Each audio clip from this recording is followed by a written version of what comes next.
Solve the following equation for n, where n is a natural number.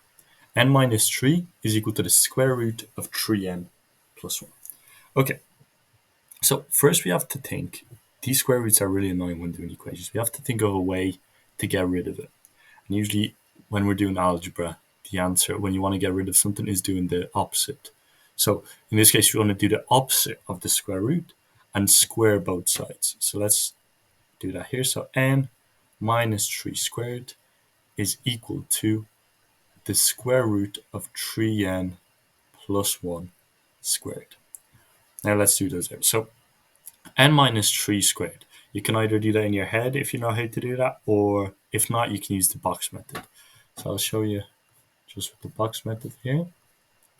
So n minus 3 by n minus 3, so we're just squaring it, so it's going to be n squared minus 3n minus 3n and then 9 here. So just putting those n together, and we have n squared minus 6n plus 9.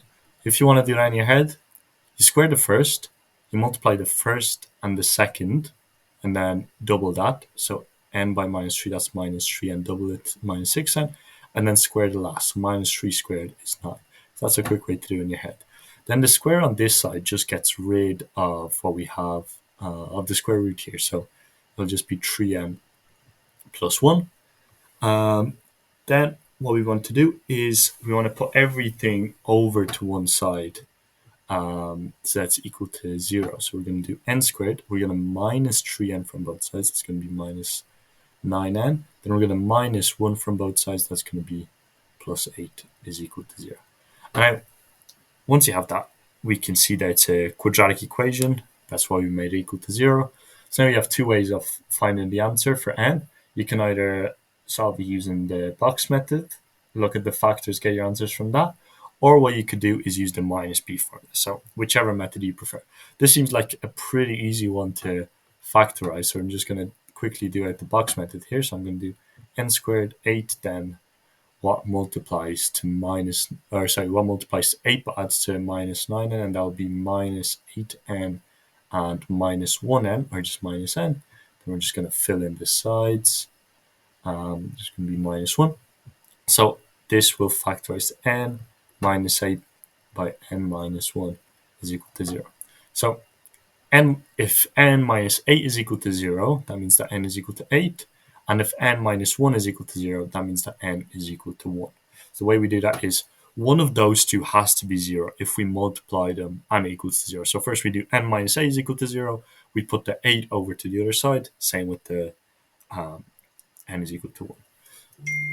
Okay, so this is our answer. We always want to just double check that this actually works up here when we answer. But I'd only do it at the end of the exam when you actually have time. But this one would be pretty quick anyway, so I'd recommend doing it right after you're done. So we'll do 8 minus 3, that's 5. Then 3 by 20, or 3 by 8, that's 24, plus 1. The square root of 25, that's going to be 5. So 5 is equal to 5. Let's try with the 1. 1 minus 3, that's going to be minus 2. But then the square root of 3 by 1 plus 1, that will be equal to 2. So we can actually see that only n is equal to 8 will be a correct answer, because the square root of 4 will not be equal to minus 2. Okay? Then we want to write the following expression as a single fraction in terms of t. So these are a lot different. Our approach is a lot different to them. When we have an equal sign, and that's equal to some number, usually 0, rather than when we don't have that equal sign. So in this case, we don't have it. So it makes the question a little bit more tricky, because if we did have the equal sign, we could just multiply both sides by 12t, multiply both sides by 2t plus 1, and we'd get rid of the fractions. But in this case, we have to keep the fraction. So our denominator, we always want to make our denominator the same when adding or subtracting fractions. So we want to make it the lowest common factor between these. So the lowest common factor, or the lowest common multiple, sorry. So the lowest common multiple. Now, in these cases, when you have 2t plus 1, the easiest way to get it is just 12t multiplied by 2t plus 1. So that's going to be our lowest common multiple of those two. and our denominator. So we're going to change both of these fractions. So we're going to have 12t by 2t plus 1. So that will be the bottom of our first fraction. So we have to think, okay, we multiplied the bottom by 12t. So we're also going to have to multiply the top by 12t. So it's going to be 4 by 12t and then minus 7. And this time we're multiplying the bottom by 2t plus 1. 2t plus 1. So I'm going to have to multiply the top by 2t plus 1 also. Now, I'm going to make that equal, and then I'm just going to simplify these. So this is going to become 48t over 12t by 2t plus 1 minus, so this is going to be 14t plus 7 over 12t by 2t plus 1. And then what's nice is we can actually put these together now. Because the denominator is the same, we can squish it all into one. So 48t minus 14t, that's going to be 34. So I'm just going to write outside the box here. Very important in the exam, always write inside of the box. But just because I'm running out of space here, I'm going to write outside because the writing's pretty big. So 34t, and then this is going to be a minus plus 7. So it's going to be a minus 7 over 12t by 2t plus 1. So this, we express the following as a single fraction in terms of t. So that's going to be our answer for part B here. Okay, and then for part C, we have a simultaneous equation. Now you might be used to simultaneous equations with two variables from the junior cert, but here we have a simultaneous equation with three variables. So there's many different ways to do it. I'll show you guys the best one that we can use for this one here. So I see that x plus 2y is equal to 143. What I'm going to write this as is x is equal to 143 minus 2y. Okay, that's nice now because I will not have to worry at all about any of the x's now. So all of the x's I can replace with that. And I can also replace the y here. So y is equal to minus 74 and then minus 3w. So if we look here, what we'll actually do is put this y into here. So now x, the new equation for x, will be 143 minus 2 multiplied by minus 74 minus 3w. Okay, and then it's just a case of working it all out. So there's going to be 143 minus 2 by minus 74. That's going to be 148 plus 148. Yeah, and then minus 2 by minus 3w. That's going to be plus 6w. So I'm going to add these two together.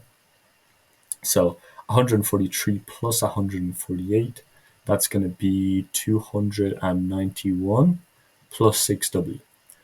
And now look at this. So we have x written in terms of w, and we have w here. So just starting here, I can do 4 by 291 plus 6w plus 5w is equal to 4. And because we have this equation written in one variable, we will already have w. And then we can just go back to these and solve for the rest of it. So very simple approach to this one. So we're going to multiply this out. So I get, so 4 by 291, that's going to be 1,164. 4 by 6w, that's going to be plus 24w plus 5w is equal to 4.